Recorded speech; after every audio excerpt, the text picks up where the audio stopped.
You'll get through this. You'll break new ground. I just finished my workout on my elliptical and I'm exhausted. But I wanted to talk to you before I went off and meditated. My name is Carol, and my buddy Lydia and I want to thank you for joining us in our month-long challenge. We'll get through this. This is day 2, and today's challenge is about vocational health. As I mentioned in the previous vlog, the Holistic Health Wheel allows you to consider your health practices in 7 different ways. We can talk about the social that has to deal with family and friends. How healthy are you vocationally with school, work, living your day-to-day life? The creative component talks about your self-expression, your hobbies, how you work, how you live your life. The financial talks about what kind of a steward you are with your money.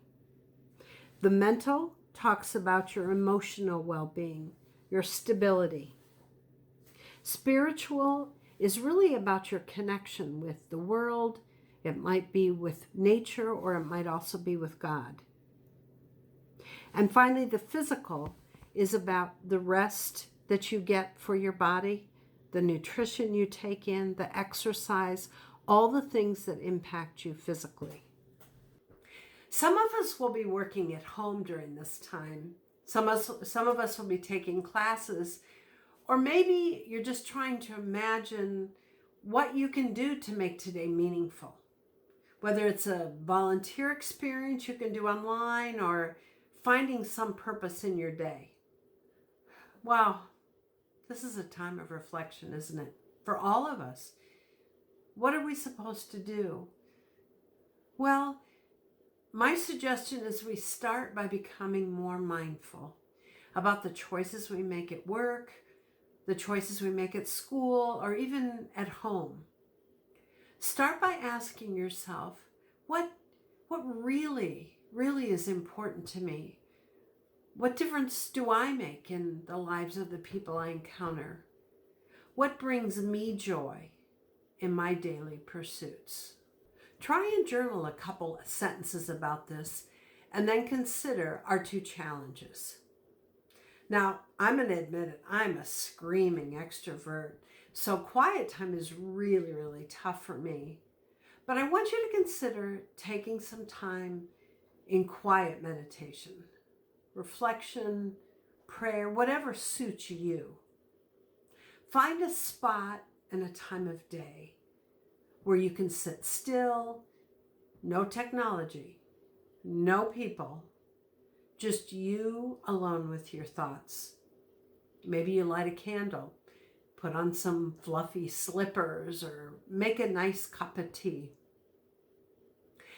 I really think that we're going to want some documentation about this time, because this is a really challenging time in our history.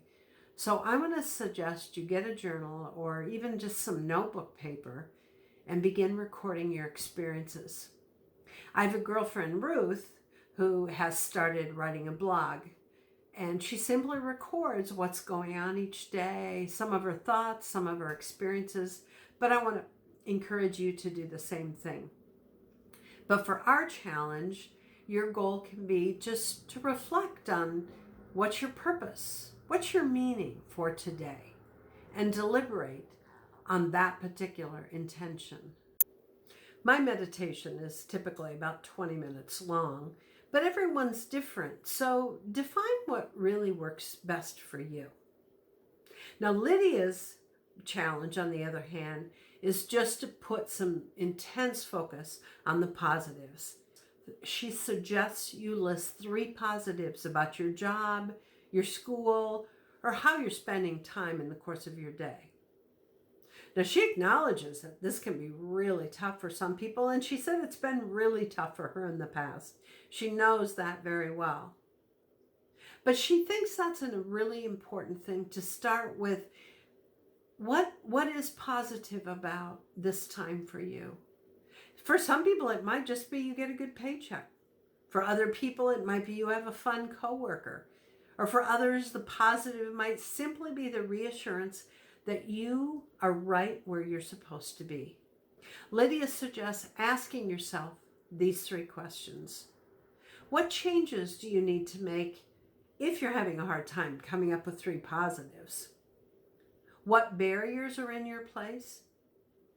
What 3 qualities you have that you would like to use more while working or studying or volunteering or whatever you're doing? For a lot of us, these topics are hard, and we're not pretending they're not. But if you find it comes easy, Lydia said, then you need to check yourself. Yep, that's what she said. Are you doing everything that you can to use your talents in your job? So for some of us, it might be, I think I need to figure out some new directions I need to go. As always, Lydia concludes her vocational tips with some very positives. Consider thanking a team member for making yours a really wonderful experience. Reach out to other people. Express appreciation and be thankful during these times of uncertainty. Now it's your turn. Talk to your partner, do our challenge, and then let us know what kind of feedback you have for us. Thanks for joining us as we remember we are going to get through this. Now I'm going to go take a bubble bath and meditate. See you tomorrow. You'll get through this. You'll break